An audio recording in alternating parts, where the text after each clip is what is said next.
Hello and welcome back to my channel. If you're new here, my name is Lindsay and I post videos about minimalism, homeschooling, frugal living, all of the things. The only thing I don't post about are my kids because #privacy. Today I thought I would do a video. This is actually probably going to be a two-part video because otherwise the video would just be really long and I don't think most people would stick around for that.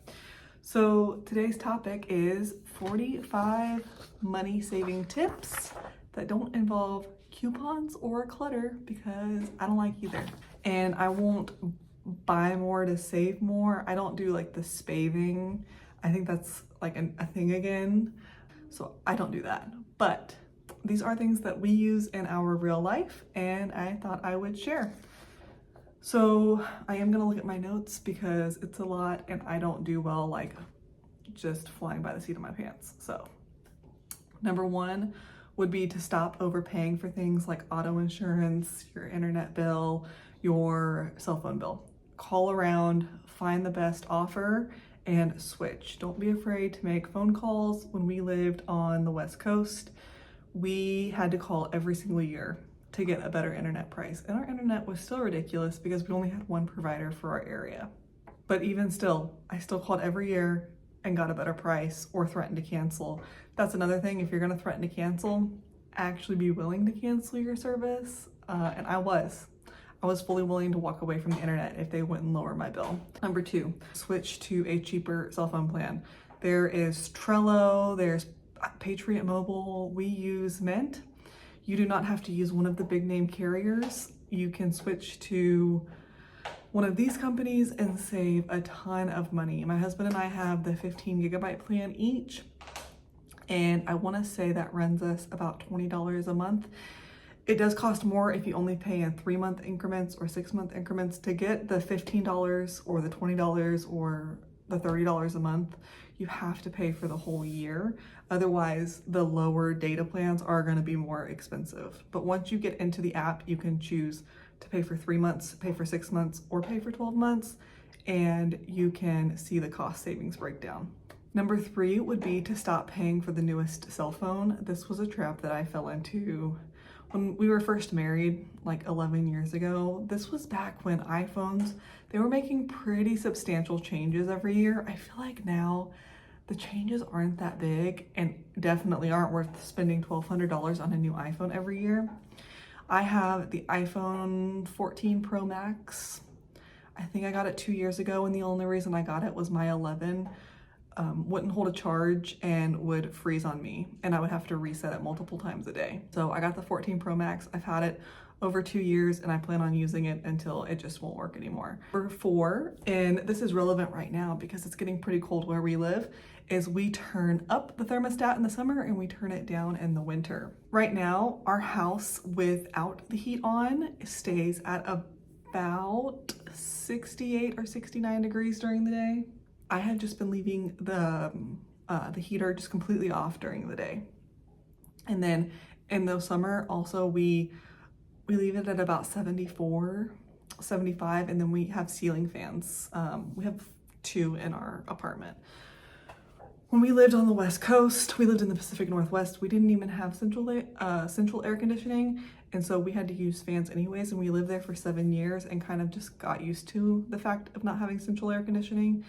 So this can save you. I think I read a statistic that turning the thermostat up or down by like 5 to 10 degrees, depending on which season you're in, can save you like 15% on your electric bill. Number five, and this is something that I'm doing right now, is using natural light. I was very big in having every light in the house on, and I have had to train myself to turn off the lights and just use natural light. Number six, this is something that I want to get better at. I'm not great at it. I also don't have like one of those folding drying racks, but I would like to get better about hanging our clothes to dry. Number seven would be to not actually wash your clothes unless they are dirty or they smell. Rewear clothes. If I just hung around the house all day and I didn't go outside that much, I wasn't working, it was just kind of a chill day, I don't throw those clothes immediately in the wash. Number 8, and this is something that I learned from Prepper Princess, is Use less laundry detergent. You do not have to make your own. You can probably hear my kids. You do not have to make your own, just use less. I use a very little amount of detergent in one full load. I do not use a lot. I definitely don't use the big cap full. I use, in a big cap that's probably what, this size, I use maybe that much. Experiment, see how little laundry detergent you can use. And if your clothes aren't coming out clean, then add a little bit more. It's not that hard. Number 9, if you do dry your clothes and you want to use laundry sheets, like the dryer sheets, you can rip them in thirds. You can rip them in a half if you don't think a third is enough, or you can use dryer balls. I personally don't use dryer balls, but I also don't use dryer sheets every load. And if I do use a dryer sheet, I use like a third of a sheet. Those things, when you unfold them, are pretty large. And so using a third, it still works. My clothes aren't staticky. And yeah. Number 10 would be to follow YouTubers who are really good at cutting their grocery bill in half. I am not great at this at the moment. Currently, we are spending anywhere from $800 to $1,000, and that includes household items, toiletries, and food for our family of 5, and it also includes dog food. We do make our dog food some of the time, but occasionally we still buy her a bag of food, but that's only like 30 bucks. That's not a major part of our overall spending. I'm still not great at this, but follow YouTubers who are, because I have gotten a lot of great ideas. Our grocery bill last year was running like $1,500 a month, and we don't even eat out. We eat out maybe once a month, and it's cheapo, like fast food. Number 11 would be to shop with a list if you're going in person, and if you're not, I highly recommend doing grocery pickup. I love the Walmart grocery pickup because I can add everything, I can see how much I'm spending, and I can tweak it or look for cheaper alternatives, and I can stay on budget. Whereas I feel like if I go to the store, I'm gonna be like, I need this, and I need this, and I need this. And if I'm not doing a really great job at adding it in my calculator, I could be off 20 or 30 bucks pretty easily.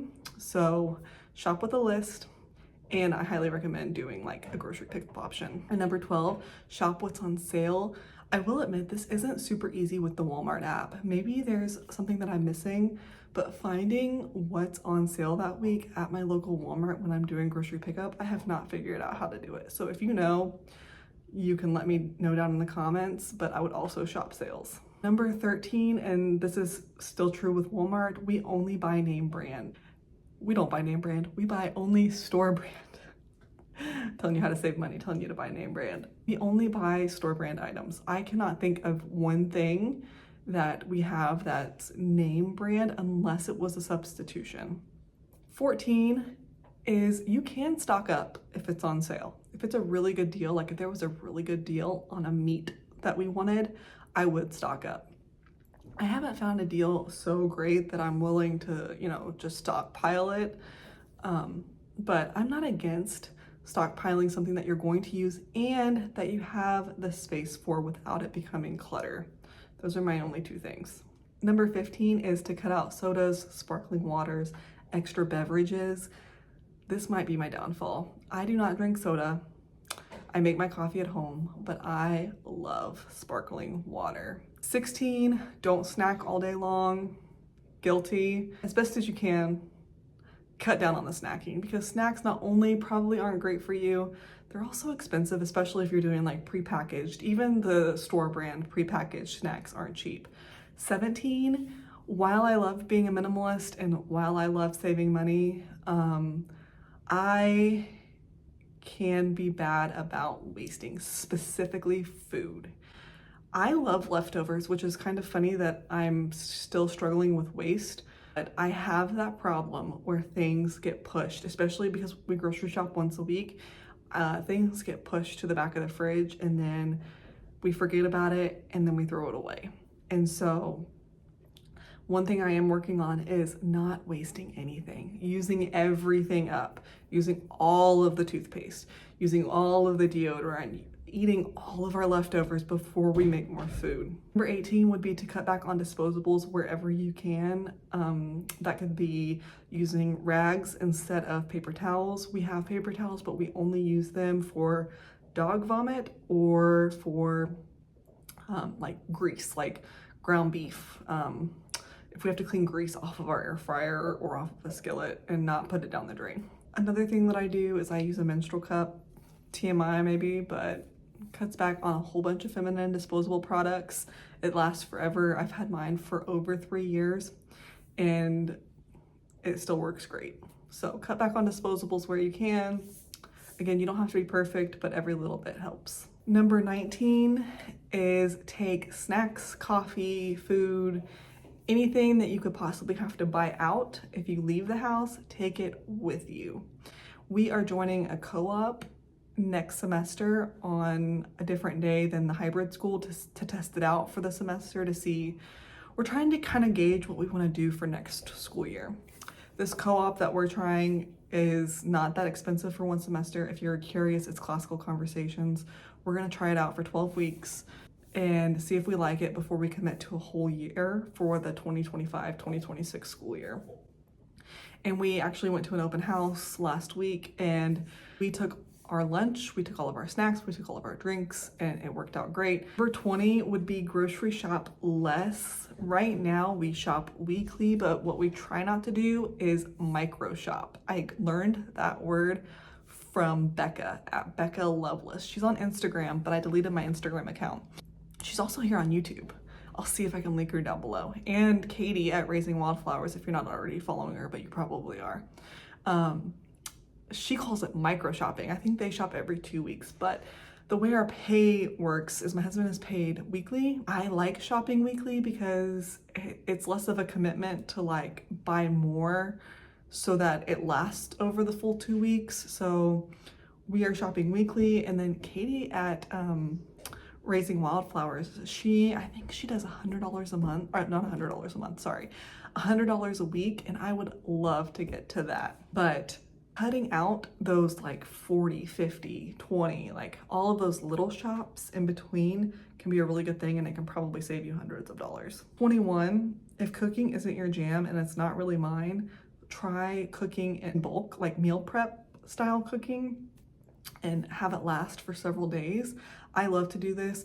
I love to get ideas from Katie at Raising Wildflowers or Under the Median or anybody else that I follow. And I will make a big batch of it. And then we have like glass Tupperware that my husband takes to work and we will like portion it out and then put the rest in a bigger bowl. And I can make a dish that lasts us 3 or 4 days. And number 22 is to cut back on subscriptions. It is so easy to have $100 worth of subscriptions in today's age. It's insane.